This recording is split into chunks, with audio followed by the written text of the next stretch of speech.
Remember when we made fun of all those dumb animals for their weird mating rituals? That was fun, wasn't it? But guess what, stupid humans? This time, it's your turn. Because when it's time to get freaky, humans do some pretty weird stuff in the name of romance, like severing heads, ignoring urgent bowel demands, and marrying a banana tree. So let's take a look at all these and more in our list of the 10 strangest mating rituals.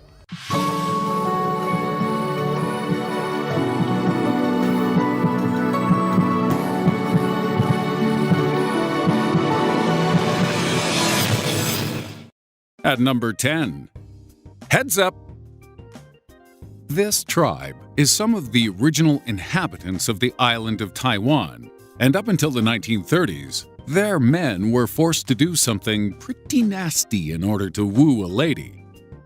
They had to give her a gift in the form of a severed head. This head couldn't be just any old head, though. It had to be that of an enemy. So lopping off the noggin of your next-door neighbor ain't gonna cut it. Pun intended. That's like buying gas station flowers the night before Valentine's Day. Kinda. If the woman accepted the gift, then it was displayed for all the community to see, and you could start to make babies. And if not, well, I guess you've got yourself a fancy new paperweight. At 9, Usaba Samba.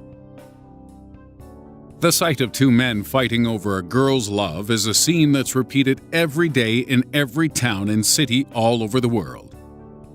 Cavemen did it. We do it today. And our cyborg ancestors will probably duke it out over hot lady robots in the future too. But have you ever seen hundreds of men fighting it out over a bunch of girls trapped on a Ferris wheel? Probably not. Unless you've been to the Balinese village of Tinanan. Or you're super high right now. Every May, the Usaba Samba festival sees each single Tinanan man engage in a huge open battle, using thorny leaves and bamboo shields to inflict wounds on their opponents.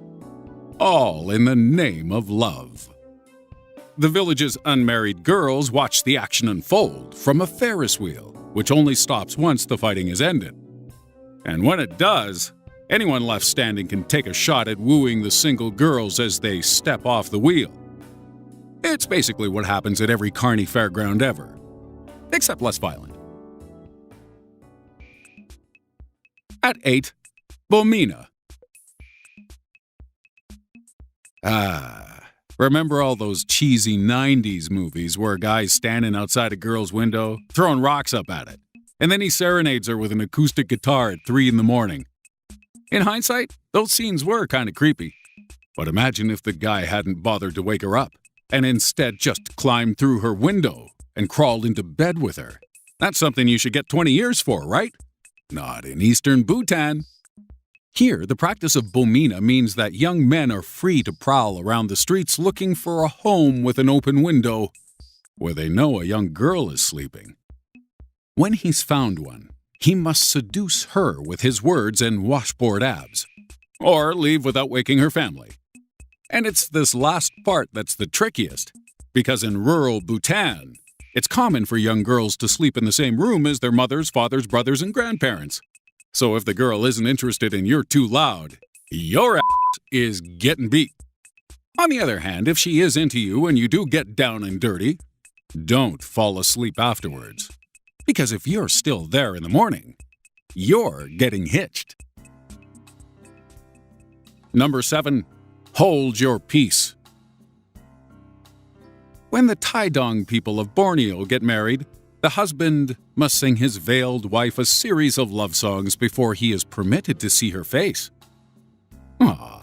That's quite sweet. But do you know what isn't sweet? The custom that says newlyweds must not have a bowel movement for 3 days. According to Taidong culture, going to the bathroom in the 72 hours after a wedding can cause your marriage to fail, your children to die, or if you don't have children already, they'll be born dead when you do. I've heard of an evil deuce before, but this is, wow.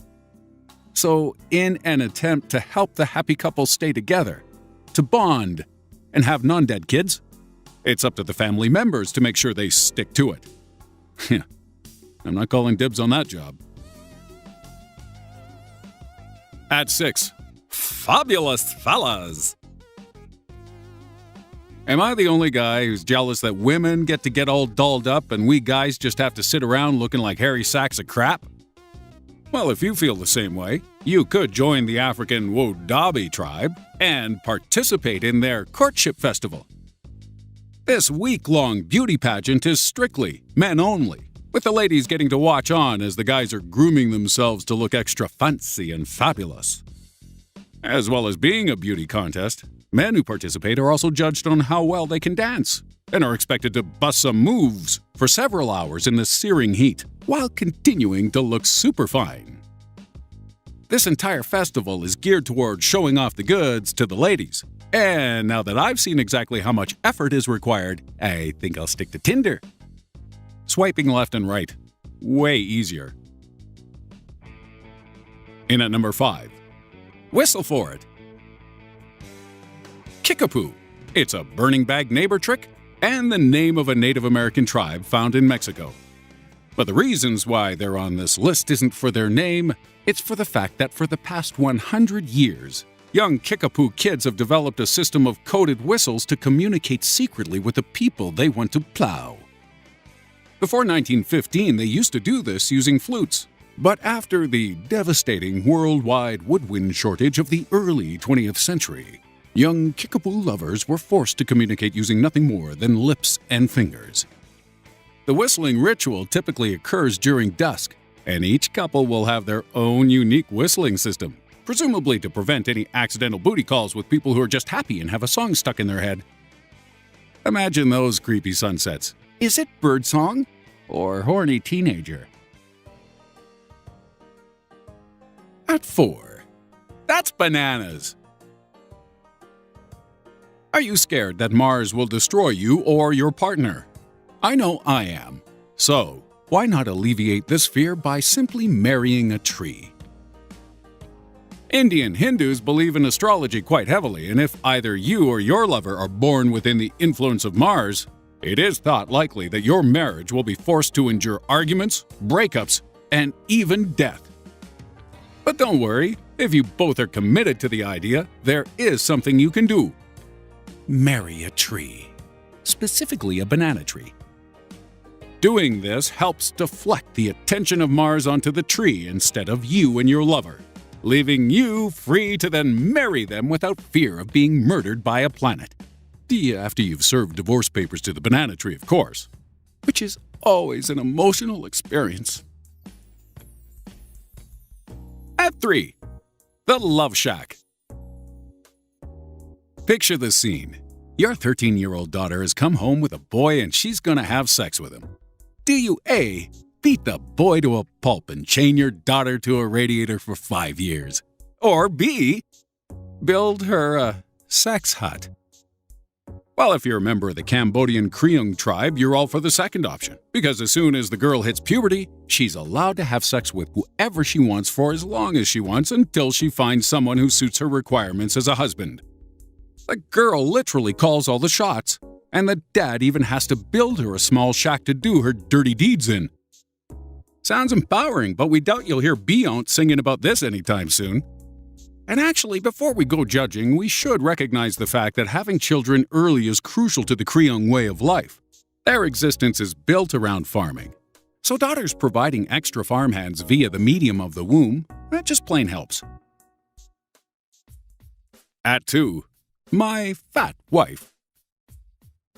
That old stereotype that says women get fat as soon as they get married, it's pretty offensive to some people, unless you live in Mauritania, because here it's both a real curse and an absolute journey into hell for all the women of this country. In Mauritania, being a large lady is a sign of prosperity, as it implies she'll make a better wife, be great in the sack, as well as showing how well her man takes care of her. However, those women without these desirable traits are forced to change. Mauritanian brides-to-be who aren't fat enough are taken to fat farms, where older women force-feed them until they supersize. They are often abused, And they're beaten if they're caught throwing up, with cases of women being force-fed their own vomit. And at number 1, feeling fruity? In rural Austria, in a tradition that started in the 19th century and which continues to this day, single ladies will keep a small slice of apple under their armpit throughout an evening of dancing. Then, when the right guy arrives, she hands over her armpit strudel, but he ain't sniffing it. Oh no! He's gotta eat it. And if he likes it, they take it to the next level, which I hope is the bedroom, and not seeing what's under her other armpit. And that's our list. Yeah, I wonder how weird our Western mating rituals seem to some of these folks. Probably not as freaky as the things they do to attract tourists in some parts of the world, as you'll see if you watch our recent video on 7 seriously messed up tourist destinations.